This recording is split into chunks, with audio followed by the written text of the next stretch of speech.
السلام عليكم ورحمة الله وبركاته. الحمد لله رب العالمين، والصلاة والسلام على سيدنا ونبينا وحبيبنا محمد وعلى آله وأصحابه أجمعين. رب اشرح لي صدري ويسر لي أمري واحلل عقدة من لساني يفقه قولي. اللهم افتح علينا فتوح العارفين وارزقنا فهم النبيين وإلهام الملائكة المقربين. يا حي يا قيوم يا رب موسى وهارون ونوح وإبراهيم ومحمد صلى الله عليه وسلم، أكرمنا بجودة الحفظ والفهم وارزقنا الحكمة وثبات الذهن والعقل والحلم والعلم والنجاح في الدنيا والآخرة بحق سيدنا محمد صلى الله عليه وسلم يا رب العالمين. أما بعد. Alhamdulillah, syukur kita kehadrat Allah Subhanahu wa taala. Kita sama-sama pada malam ini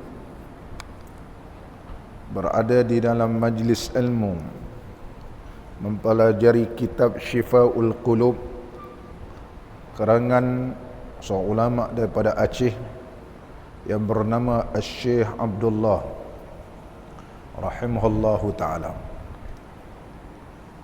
Pada malam ini kita akan melihat tajuk yang baru, yaitu kelebihan la ilaha illallah. Qala al-musannifu rahimahullahu ta'ala wa nafa'ana Allahu bi'ulumihi fid darain. Amin. Al-babu tsani fi fadilati qawli la ilaha illallah. Bermula bab yang kedua pada menyatakan kelebihan mengata la ilaha illallah, iaitu kelebihan orang yang mengucap kalimah la ilaha illallah. Kerana terdapat begitu banyak hadis-hadis Nabi sallallahu alaihi wasallam yang menunjukkan tentang kelebihan la ilaha illallah. Muslimin dan muslimat yang dirahmati oleh Allah, hadis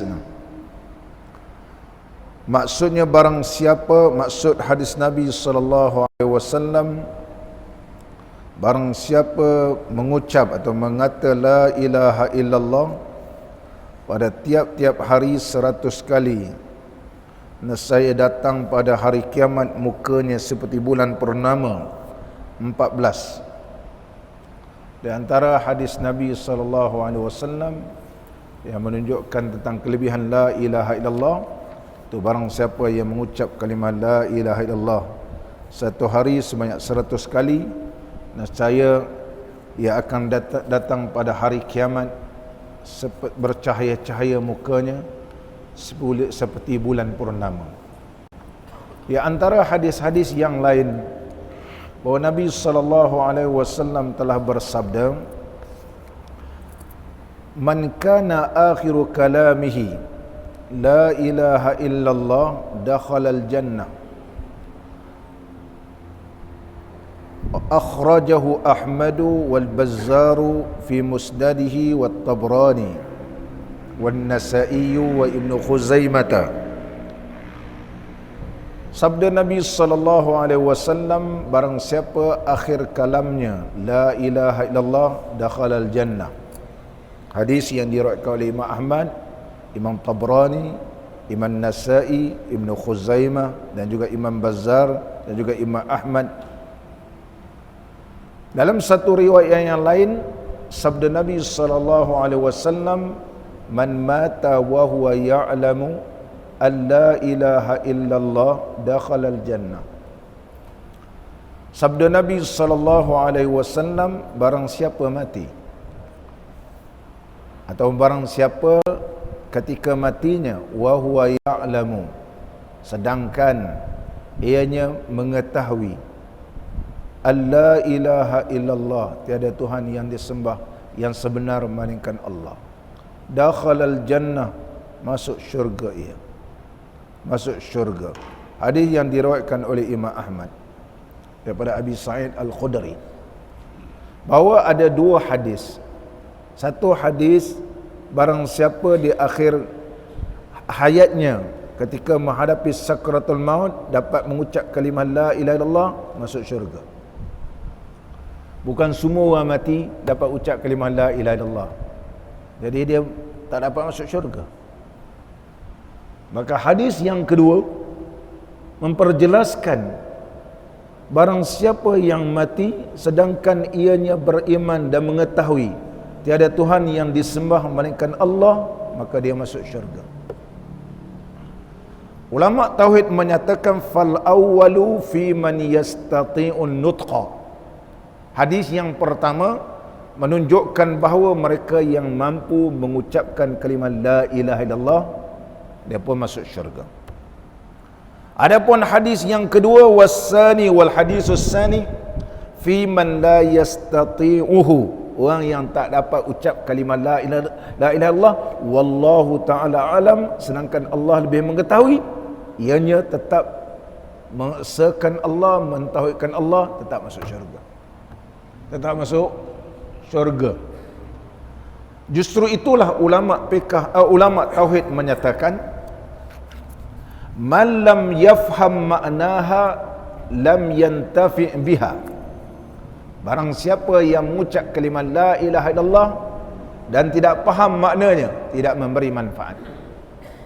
Tak beri manfaat. Contoh kalau dia berzikir la ilaha illallah, la ilaha illallah, satu habuk pun dia tak tahu, ianya tidak akan boleh memberi manfaat, sebagaimana yang disebut dalam hadis tadi, bahawa dia akan datang pada hari kiamat bercahaya-cahaya seperti bulan purnama, dengan syarat ketika dia mengucap kalimah la ilaha illallah mesti tahu makna dia, mesti tahu makna apa yang terangkum dalam kalimah la ilaha illallah. Begitu juga Al-Imam Al-Qayyubi rahimahullah ta'ala, seorang ulama fiqh yang alim di kalangan mazhab Al-Imam Syafi'i. Kitab fiqh yang paling terkenal iaitu Hasyiah Qalyubi wal Amirah, iaitu Qalyubi wal Amirah atau Umairah. Satu kitab yang paling masyhur, merupakan hasyiah kepada kitab Mahalli Syekh Jalaluddin Al-Mahalli, dan juga Syekh Jalaluddin As-Sayuti mengarangkan, iaitu Syekh Jalaluddin Al-Mahalli mengarangkan satu kitab mensyarahkan kitab Al-Imam Nawawi rahimahullah ta'ala yang bernama Minhajul Talibin, dan telah disyarahkan oleh Syekh Jalaluddin Al-Mahalli yang bernama Syarah Mahalli, kemudian disyarahkan oleh dua ulama Mesir yang alim juga. Syekh Jalaluddin Al-Mahalli juga orang Mesir, iaitu berasal daripada Mahalla. Juga Al-Imam Al-Qalyubi berasal daripada Qalyub. Wal-Imam Al-Amirah berasal daripada Amirah. Al-Imam Al-Amirah berasal daripada Amirah, satu tempat di Mesir, telah menyatakan bahawa la yusabu zakirun ala zikrihi illa idza arifa ma'naha atau illa arifa ma'nahu. La yusabu zakirun ala zikriha, maka tidak diberi pahala orang yang berzikir ala zikri la ilaha illallah, kalimah la ilaha illallah, illa, kecuali idza arifa ma'naha, melainkan dia mengetahui makna dia. Begitu juga disebut dalam kitab Syarah Tauhid Al-Imam Sanusi rahimahullah ta'ala, dalam satu tajuk yang terakhir dalam matan Ummul Barahim, Kaifiyah Indirajil Ma'anil Aqaid Al-Mutaqaddimah, kaedah mengetahui makna yang terangkum dalam fi syahadatain, dalam dua kalimah, asyhadu an la ilaha illallah wa asyhadu anna muhammadar rasulullah. Al-Imam Sanusi rahimahullah ta'ala menyebut dalam kitab Ummul Barahim, satu tajuk yang khas, mesti seorang ni yang beriman kepada Allah tahu apa yang diucapkan. Sehingga ulama yang mensyarahkan kitab Ummul Barahim menyebut, man lam yafham ma'daha lam yantafi' biha. Barang siapa yang tidak faham maknanya, maka tidak boleh memberi manfaat. Jadi ketika kita mengucap kalimah la ilaha illallah, kalimah al-ilah ini banyak makna. Banyak makna. Ada kala kita mengucap kalimah la ilaha illallah memberi maksud la ilaha illallah mana la mustaghni an kulli ma siwahu wa muftaqiran ilaihi kullu ma adahu illallah. Sesungguhnya Allah Subhanahu wa taala terkaya daripada tiap-tiap sesuatu. La ilaha illallah, tiada Tuhan yang disembah melainkan Allah, mana Allah terkaya daripada sesuatu. Wa muftaqiran ilaih, tetapi yang berhajat kepada Allah ni kullu, oleh tiap-tiap sesuatu yang selain daripada Allah, selainnya melainkan Allah. Mana selain daripada makhluk Allah ini, selain daripada Allah, makhluk-makhluk ini adalah berhajat kepada Allah, dan Allah terkaya daripada segala. Ini menunjukkan apabila kita mengucap la ilaha, tiada Tuhan. Tiada Tuhan yang mana? Wajibul wujud. Tiada Tuhan yang wajibul wujud, yang wajib ada, illallah, melainkan Allah. Yang lain semua dia binasa. La ilaha ay la ilaha wajibul wujud illallah, melainkan Allah. Itu tafsiran yang kedua. Manakala kita mengucap kalimah la ilaha illallah, dia banyak makna. Di antaranya, tidak ada Tuhan yang wajibul wujud illallah, melainkan Allah. Mana wajibul wujud, mustahil Allah tu tiada. Wajib Allah tu ada. Kalau wajib Allah itu ada, maka segala yang difirmankan oleh Allah, apa yang diperintah oleh Allah perlu kamu ikut, apa yang dilarang oleh Allah mesti kamu tinggalkan. Ataupun la ilaha illallah yang disebut dalam syarah Ummul Barahim, wa mustahiqul lil ibadah illallah. La ilaha, tidak ada Tuhan yang selayak sebenar-benar disembah illallah, melainkan Allah. Melainkan Allah. Jadi memberi maksud al-ilahul wajibul wujud al-mustahiqu lil ibadah ialah Allah. Tuhan yang wajib adanya dan yang selayaknya disembah ialah Allah. Maka bila kita mengucap la ilaha illallah, tiada Tuhan ini, mana tiada Tuhan, makna betul tiada Tuhan melainkan Allah, memberi maksud Tuhan yang wajibul wujud, yang wajib ada, mustahil tiada, dan sebenar-benar bagi beribadat kepadanya ialah Allah sahaja. La ilaha illallah, la ilaha illallah. Maka ulama tauhid memberi maksud yang banyak. Ada ulama tauhid memberikan maksud la ilaha illallah ay la ma'buda bihaqqin illallah. Tiada yang disembah yang sebenar melainkan Allah. Tiada yang disembah yang sebenar melainkan Allah. Bolehlah kita pakai yang mana satu, mana-mana pun boleh. La wajiba lil wujud illallah. Tiada yang wajib wujud ini melainkan Allah. Pun boleh. La ilaha ay la wajiba. La ilahul wajib. Tidak ada Tuhan yang wajib wujud illallah, melainkan Allah. Yang semua ini akan binasa. Yang kekal ialah Allah. Kita ini akan binasa dan kita akan bertemu dengan Allah. Oleh sebab itu kalimah ilah ini kalau dihuraikan begitu panjang, itu perlu kita mendalami ilmu tauhid. Paling mudah mempelajari kitab Ummul Barahim yang telah disyarahkan oleh ramai di kalangan ulama-ulama Nusantara kita. Di antara nama kitabnya Bidayatul Hidayah, di antara nama kitabnya juga Durus Samin, Ad-Durus Samin, permata yang berharga. Ada juga di antara kitab yang paling masyhur Aqidatun Najin. Semua ini kitab-kitab yang mensyarahkan kitab Ummul Barahim di Syekh Al-Imam As-Sanusi rahimahullah ta'ala.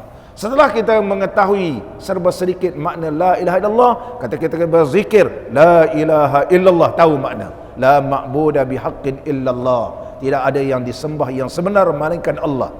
Jadi kita berzikir sebanyak 100 kali satu hari, insya-Allah besok datang pada hari kiamat dalam keadaan bercahaya-cahaya mukanya. Muslimin dan muslimat yang dirahmati oleh Allah, di antara hadis Nabi sallallahu alaihi wasallam yang diriwayatkan oleh Al-Imam An-Nasa'i, qala Musa alaihi salam, Nabi Allah Musa alaihi salam berkata, ya Rabbi, wahai Tuhanku, allimni ma azkuruka bihi wa ad'uka bihi, ajarkanlah aku ya Allah sesuatu yang aku boleh berzikir kepada engkau dan boleh berdoa. Ajarkan satu kalimat. Waqala, maka Allah berfirman, ya Musa, qul la ilaha illallah, wahai Musa, ucaplah la ilaha illallah. Qala Musa, Nabi Allah Musa alaihi salam menjawab, ya Rabbi, kullu ibadika yaquluna hadha, ya Allah, ya Tuhanku, semua hamba mengucap la ilaha illallah. Tak ada bezalah Nabi dengan umat yang lain ataupun dengan hamba lain. Orang lain pun mengucap kalimah la ilaha illallah. Berilah aku satu kalimat yang special. Begitu. Qala, Allah berfirman, qul la ilaha illallah, wahai Musa, ucaplah la ilaha illallah. Qala la ilaha illa anta, innama uridu syai'an takhussuni bihi, tiada Tuhan melainkan engkau ya Allah, hanya aku berkehendak engkau berikan kepada aku satu zikir yang khusus bagiku. Ni Nabi Allah Musa mengadu kepada Allah. Qala Musa, maka Allah Subhanahu wa taala berfirman, ini wa kallamallahu Musa taklima, Nabi Allah Musa berkata-kata dengan Allah, law anna as-samawati as-sam'a wa amirahunna ghairi wal aradina as-sam'a fi kaffatin la ilaha illallah fi kaffatin la malat bihim la ilaha illallah. Akhrajahu Abu Ya'la wan Nasa'i wal Hakim wal Baghawi wal Baihaqi wat Tabrani wan Nasa'i. Maka Allah berfirman, wahai Musa, sekiranya 7 lapis langit dan 7 lapis langit, wa amirahunna, yang memakmurkan 7 lapis langit dan bumi, yang duduk 7 lapis langit dan bumi semua ni makhluk, ghairi lain daripada aku, wal aradina sam'ah, dan juga bumi 7 lapis bumi ini, fi kaffatin, diletakkan dalam satu neraca, satu daun timbangan, satu pinggan. Kafah ni mana satu tapak, kita kata satu piring lah. Wa la ilaha illallah, dan kalimat la ilaha illallah satu lagi, sebelah lagi, berada dalam satu piring. La malat bihim la ilaha illallah, nasai la ilaha illallah itu mengatasi segalanya, mengatasi 7 lapis langit dan bumi dan seisinya. Besarnya kalimat la ilaha illallah yang diwahyukan Ta'ala kepada Nabi Allah Musa alaihi salam.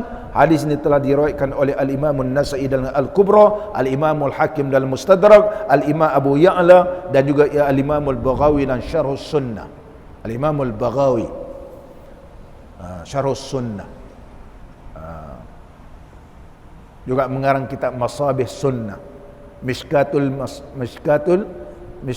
Masabih ini juga Mishkat ni syarah kepada Masabih Sunnah li Imam Al-Baghawi rahimahullah ta'ala, yang Maulana baca di Masjid Al-Azim. Dan Nabi sallallahu alaihi wasallam bersabda lagi, at-tasbihu nisful iman, tasbih ini ialah separuh daripada iman. Subhanallah, subhanallah, subhanallah. Walhamdulillahi tamla'ul mizan, kalimah alhamdulillah, alhamdulillah memenuhi timbangan. Wala ilaha illallah, kalimah la ilaha illallah laisa laha dunallahi hijabun, tidak ada baginya sisi dunallah lain pada Allah hijab, hatta tukhlasa ilaihi, sehingga terus kepada Allah Ta'ala. Maka barang siapa yang ikhlas ketika mengucap kalimah la ilallah, lebih lagi daripada memenuhi neraca, lebih daripada separuh iman, bahkan terus kepada Allah Ta'ala. Hadis yang diriwayatkan oleh Al-Imam At-Tirmizi dan juga Al-Imam At-Tirmizi rahimahullah ta'ala, dan begitu Imam Ibnu Majah, Al-Imam Darimi wa Imam Nasai dalam kitab Amalul Laili wa Lailah. Sama lagi kita. Hadis telah berkata Allah Ta'ala, bermula la ilaha illallah itu kataku. Maka Allah Subhanahu wa Ta'ala telah berfirman dalam hadis qudsi bahawa la ilaha illallah itu adalah hisni, itu kubuku. Ia adalah kubuku.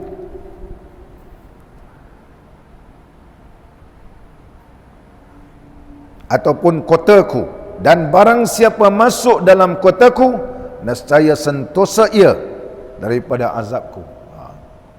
Barang siapa yang masuk dalam hisni, dalam kubuku ataupun kotaku, nescaya ia akan aman.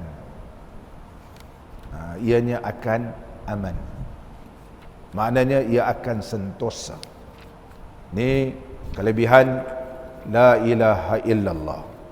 Dan terdapat dalam hadis-hadis yang lain. Dalam hadis-hadis yang lain yang disabdakan oleh Nabi sallallahu alaihi wasallam. Kelebihan la ilaha illallah ni. As'adun nasi bisyafa'ati yaumal qiyamah man qala la ilaha illallah khalisan mukhlisan min qalbihi, akhrajahu Muslim wa Ahmad wa Abu Daud wa Ibnu Majah wa Tirmizi wa Nasa'i wal Baihaqi min hadis Abi Hurairah radhiyallahu anhu.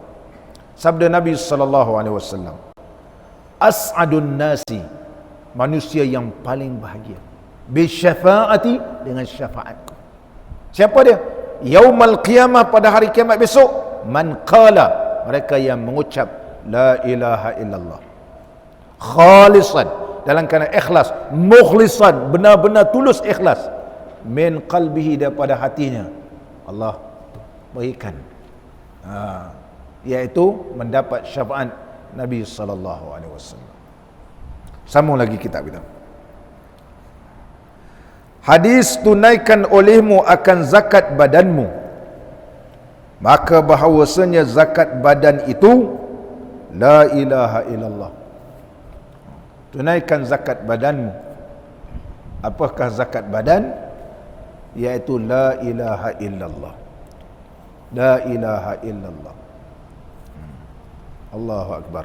Jadi kalimah la ilaha illallah ini merupakan zakat bagi badan. Oleh sebab itu terdapat dalam banyak riwayat yang menunjukkan bahawa kelebihan la ilaha illallah. Di antaranya yang diriwayatkan daripada Nabi sallallahu alaihi wasallam, man qala la ilaha illallah salasa marrat, barang siapa yang mengucap kalimah la ilaha illallah 3 kali saja, fi yaumih, dalam satu hari 3 kali. Ini yang paling malas lah, la ilaha illallah satu hari 3 kali. Kanat lahu kaffaratun likulli dhanbin asabahu fi dhalikal yaum. Ia adalah merupakan penghapusan bagi dosa yang telah dilakukan pada hari itu. Maka kalau lepas semayang kita zikir sampai 100, alhamdulillah, 3 kali saja kita berzikir khalisan, mukhlisan, dalam kena ikhlas dan tahu makna, Allah hapuskan dosa pada hari itu. Hadis yang diriwayatkan oleh Abu Daud dan oleh Al-Imam At-Tirmizi dan juga Al-Imam At-Tabrani dalam Awsat. Allahu Akbar. Di antara hadis yang lain bahawa Nabi sallallahu alaihi wasallam bersabda, barang siapa yang membaca waktu subuhnya Allahumma asbahna nushhiduka. Allahumma asbahna, ya Allah ya Tuhan kami, asbahna, kami berpagi-pagi, nashhaduka, menyaksikan akan Dikau, wa nashhadu hamalata arshika wa malaikataka wa jami'a khalqika bi annaka antallah la ilaha illa anta. Kita pagi-pagi mengucap zikir ini, kami menyaksikan Engkau ya Allah, kami menyaksikan yang menanggung aras Engkau dan para malaikat dan semua makhluk Engkau. Sesungguhnya Engkau ya Allah, tiada Tuhan yang disembah melainkan Engkau yang esa, dan tidak ada sekutu bagimu ya Allah, la syarikalak, wa anna Muhammadan abduka wa rasuluk, dan Nabi Muhammad sallallahu alaihi wasallam itu ada Nabi Engkau dan Rasul Engkau, illa ghafarallahu lahu, nasib Allah ampunkan baginya, ma asaba fi yaumihi zalika, iaitu apa yang dilakukan pada siang harinya.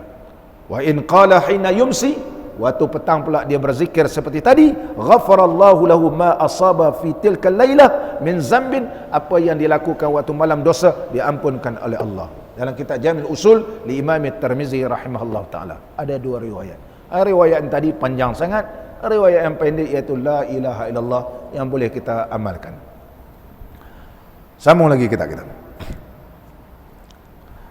Hadis maksudnya tiada hamba yang mengata ia akan la ilaha illallah itu melainkan telah berkata Allah Ta'ala, benar hambaku, tiada Tuhan melainkan aku persaksikan akan kamu hai malaikatku, telah aku ampunkan, aku persaksikan akan kamu hai malaikatku, telah aku ampunkan baginya akan barang yang dahulu daripada dosanya. Allahu Akbar.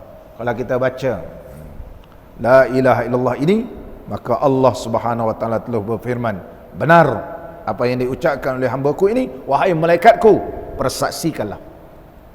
Maka Allah telah berfirman, wahai para malaikatku, persaksikanlah, telah Ku ampunkan baginya.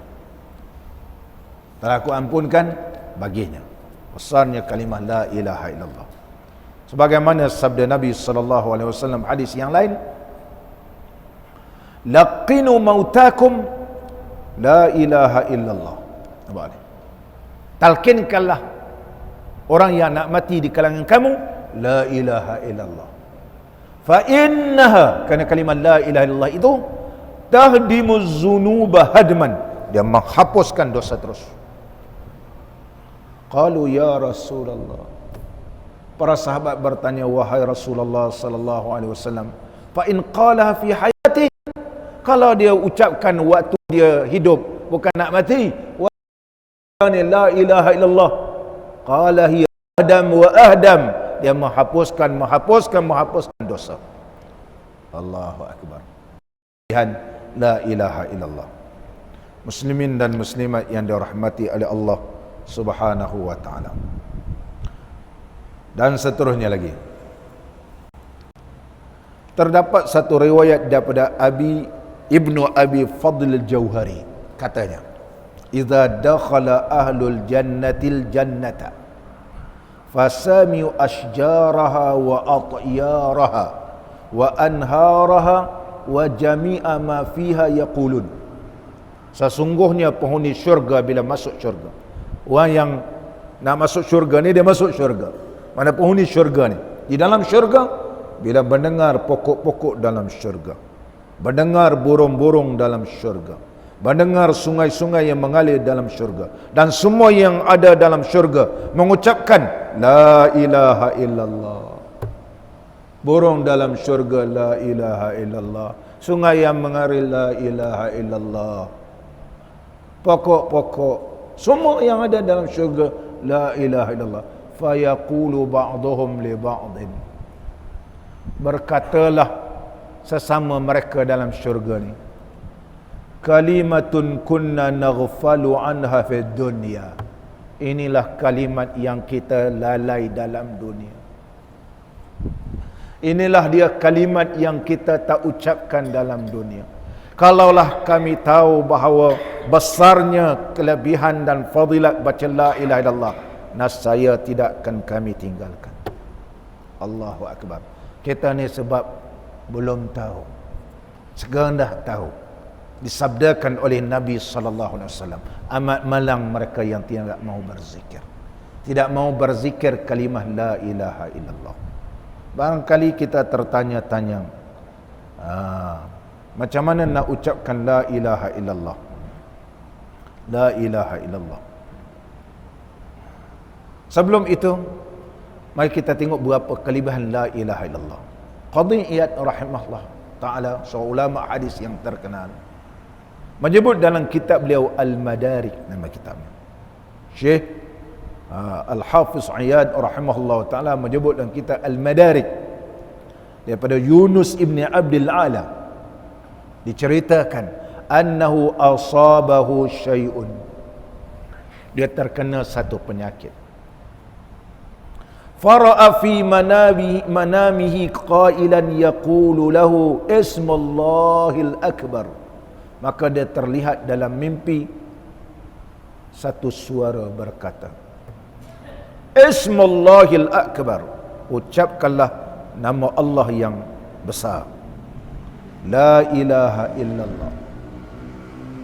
Maka dia bila sedar, faqalaha, dia pun ucapkan la ilaha illallah, wa masah ala ma wajahu min adha, dan dia menyapukan di tempat yang sakit ni, fa'ufiya, diafiatkan oleh Allah dengan syarat khalisan mukhlisan. Kalau kita sakit, kita baca la ilaha illallah, la ilaha illallah. Tidak ada yang disembah yang sembahyang melainkan Allah. Tiada ada yang boleh menyembuhkan melainkan Allah. Tiada yang boleh mensihatkan melainkan Allah. Allah. Tiada yang boleh menghidupkan melainkan Allah. Tiada yang boleh mematikan melainkan Allah. Maka Allah, kalau kita serah kepada Allah, maka Allah sembuhkan. Minta kepada Allah yang Maha Penyembuh. Kalau tak sembuh, mana ada hikmah di sebaliknya. Begitu. Muslimin dan muslimat yang dirahmati oleh Allah. Yaqulu Ibnul Fakihani rahimahullahu ta'ala, anna mulazamata zikriha inda dukhulil manzili yanfil faqra. Barang siapa melazimi membaca la ilaha illallah ketika masuk dalam rumah, insya-Allah rumahnya tidak akan fakir. Tidak ada fakir dari sudut iman, tidak fakir dari sudut zahir dan batin. InsyaAllah rumahnya makmur dengan iman dan taqwa. Dan bila iman dan taqwa, maka Allah murahkan rezeki di dunia ini juga. Sihat tubuh badan, anak-anak semua alhamdulillah, semua kuat, semua baik belaka, insya-Allah. Di antara yang diamalkan oleh para alim ulama dari sudut cara berzikir, di antaranya sampai berzikir sampai 70,000 ni, Allahumma inna sami alfan fidaan, ya Allah jadikanlah 70,000 la ilaha illallah yang ku baca ini fidaan, merupakan tebusan bagiku daripada api neraka. Mana baca 70,000 yang telah saya huraikan pada pengajian yang lepas. La ilaha illallah sab'ina alfa marrah, 70,000 kanat lahu fidaan minan nar. Sebagaimana yang disebut oleh ulama yang terkenal, Syekh Abu Muhammad Abdullah ibn As'ad al-Yafi'i al-Yamani al-Syafi'i, nama beliau ialah Abdullah ibn As'ad Ibnu As'ad Afifuddin Al-Muwarrih, seorang ulama yang alim dari sudut sejarah, ulama sufi di kalangan mazhab Al-Imam Syafi'i. Nama kitab beliau Mir'atul Jinan, menyatakan dalam kitab beliau Al-Irsyad bahawa aku telah mendengar pada athar amalan para sahabat Nabi sallallahu alaihi wasallam, iaitu mereka berkata la ilaha illallah sab'ina alfa marrah kanat lahu fidaan minan nar. La ilaha illallah kalau dibaca sebanyak 70,000 kali, maka ia sebagai penembus api neraka. Fa'amiltu ala zalika raja'a barakatil wa'di, dan aku amalkan 70,000 itu kerana mengharapkan berkat yang telah dijanjikan. Telah dijanjikan. Dan aku simpankan untukku, dan telah kusimpankan untuk ahliku. Allahu Akbar. Mereka bila dengar dia amalan para sahabat, terus buat. Maka selepas 70,000 bacalah, dia kata, Allahumma ya Allah, inna sab'ina alfan, 70,000 la ilaha illallah yang ku baca ini, fidaan minan nar, jadilah ia penebus daripada api neraka. Maka mula-mula dia kata, nak beramal, bacalah a'udzubillahi minasyaitanir rajim. Kita baca a'udzubillahi minasyaitanir rajim kerana mengikut perintah Allah. Fa idza qara'tal Qur'an fasta'id billah. Fasta'id billahi minasyaitanir rajim. Bila kamu nak baca Quran, maka bacalah a'udzubillahi minasyaitanir rajim. Kemudian dibacakan firman Allah Ta'ala dalam surah Muzammil, a'udzubillahi minasyaitanir rajim. Wa ma tuqaddimu li anfusikum min khairin tajiduhu indallah. Dan juga dalam surah Baqarah juga. Wa ma tuqaddimu li anfusikum min khairin tajiduhu indallah wa khairan wa a'zama ajra. Dalam suratul Muzammil. Surah Muzammil. Wastaghfirullah innallaha ghafurur rahim. Maka selepas auzubillah, kita baca astaghfirullah, astaghfirullah, astaghfirullah. Bacalah astaghfirullah sebanyak yang mungkin. Astaghfirullah, astaghfirullah. Paling kurang dalam keadaan menghadap kiblat, mi'ata marratin, sebanyak 100 kali. Apa tujuan kita baca astaghfirullahalazim sebanyak 100 kali? Liyaghsila batinahu min adranil ma'asi. Supaya dengan astaghfirullah ini membasuhkan batin kita daripada kotoran maksiat. Astaghfirullahalazim sampai 100 kali. Supaya bersedia untuk menghiaskan diri kita ini, hati kita dengan cahaya. Begitu. Nur pancaran rahmat Allah. Bersihkan. A'udzubillahi minasyaitonirrajim. Kemudian kita baca astaghfirullahalazim paling kurang 100 kali. Kemudian selawat ke atas Nabi sallallahu alaihi wasallam 500 marratin, sebanyak 500 kali. Supaya apa? Liyastanira biha batinahu, supaya bercahaya batinnya. Astaghfirullah, astaghfirullah, untuk bersihkan dia. Salawat pula bagi dia bercahaya. Kemudian barulah kita berzikir la ilaha illallah. Ini sebahagian yang diajar oleh para ahli ulama tauhid menerusi kitab Syarah Ummul Barahim li Imam Sanusi rahimahullah taala. Insyaallah khair. Mana kalau kita nak berzikir, kita auzubillah, minta Allah lindungkan kita daripada gangguan syaitan. Kemudian kita astaghfirullah, astaghfirullah, minta Allah ampunkan dosa kita. Kemudian kita berselawat ke atas Nabi sallallahu alaihi wasallam supaya bercahaya la ilaha illallah, la ilaha illallah. Dia akan merasakan ala bi zikrillah tatmainnul qulub. Apakah tidak zikir itu boleh menenangkan hati? Kenapa boleh dapat tenang? Pertama, sudah bersihnya dosa kita, kotoran. Kemudian sudah bercahayanya hati. Maka dapatlah keterangan yang diberikan oleh Allah. Dia tak boleh terjah terus la ilaha illallah, macam mana nak percaya sedangkan penuh dengan dosa-dosa lagi. Itu gitu. Ini yang disebut oleh para ahli ulama sebagai panduan kita bersama. Muslimin dan muslimat yang dirahmati oleh Allah Ta'ala. Dan seterusnya lagi hadis, barang siapa adalah awal perkataan hadis, maksud hadis Nabi sallallahu alaihi wasallam, ini sama yang hadis yang saya bacakan tadi.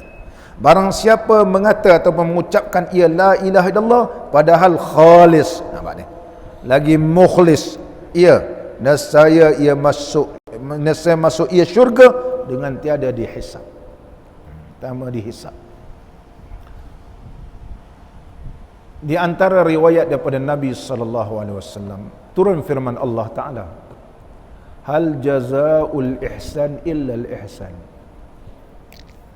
Tidaklah balasan yang baik itu melainkan baik. Surah Rahman, suratul Rahman, hal jazaa'ul ihsan illa al ihsan. Suratul Rahman. Faqila al-ihsanu fid dunya, dikatakan bahawa ihsan dalam dunia ini ialah qaulu la ilaha illallah. Tidaklah balasan yang ihsan itu melainkan ihsan. Ihsannya di akhirat ialah syurga.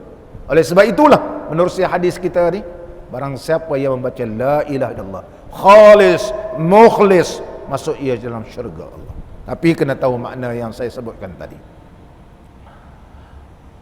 Begitu juga Allah Subhanahu wa taala berfirman dalam surah Yunus, a'udzubillahi minasyaitonir rajim, ayat yang ke-26, lilladzina ahsanul husna wa ziyadah, bagi orang yang telah melakukan kebaikan dan menambahkan lagi. Apa dia kebaikannya? La ilaha illallah, dan akan ditambahkan oleh Allah di akhirat besok, iaitu mendapat nikmat dalam syurga. Dan Nabi sallallahu alaihi wasallam telah bersabda, innal abda idza qala la ilaha illallah, barang siapa di kalangan hamba Allah ini mengucap la ilaha illallah, atat ala sahifatihi fala tamurru ala khati'atin illa mahatha. La ilaha illallah ini kalau diucapkan, atat, nescaya datanglah la ilaha illallah itu ala sahifati, atas lembaran amalannya. Fala tamurru ala khati'atin, tidak akan lalu di atas dosa yang besok ditimbang, illa mahatha, melainkan la ilaha illallah padamkan dia, hatta tajida hasanatan mislaha, sehingga dia mendapatkan kebaikan seumpama itu, fatajlisu ila jambiha, dan maka duduklah di sisi la ilaha illallah. Allahu akbar. Tapi la ilaha illallah faham makna yang saya sebutkan tadi. Tidak mencukupi la ilaha illallah, la ilaha illallah, tak tahu sabuk apa yang disebut.